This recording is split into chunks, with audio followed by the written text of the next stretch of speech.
அனைவருக்கும் வணக்கங்க. இதுக்கு முடிஞ்சுங்க. மொத்தம் 39 பதக்கங்கள் வாங்கியிருக்கோம். அதில் 13 கோல்டோட 4வது இடத்துல இருக்கோங்க. இது தாங்க இந்தியா 1998க்கு அப்புறமா கம்மியாக வாங்கின கோல்டுங்க. இதுக்கு முன்னால் 15 கோல்டு வாங்குச்சுங்க கடைசியாக. அதுக்கப்புறமா இப்போ 1998ல் வெறும் 8 தான். அதுக்கப்புறமா ப 15லேயே இதுலேயே 15 கோல்டு வாங்கிருச்சு. இப்போ வெறும் 13 கோல்டு தாங்க. இதுக்கு முன்னால் 30, 28, 26, 22, 22 டக்குன்னு கீழே போயிட்டாங்க.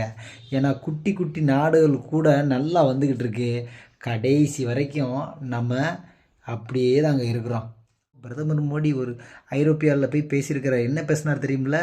அடுத்த காமன்வெல்த்து எப்போ 2030 நம்ம நடத்தணும் அப்படின்னு சொல்லிக்கிட்டு இருக்காரு. யாரில் ஒலிம்பிக்கு நடத்தணும் அப்படின்னு சொல்லிக்கிட்டு இருக்காரு. நடத்தி என்னங்க செய்ய? பதக்கம், அவ்வளோதான்.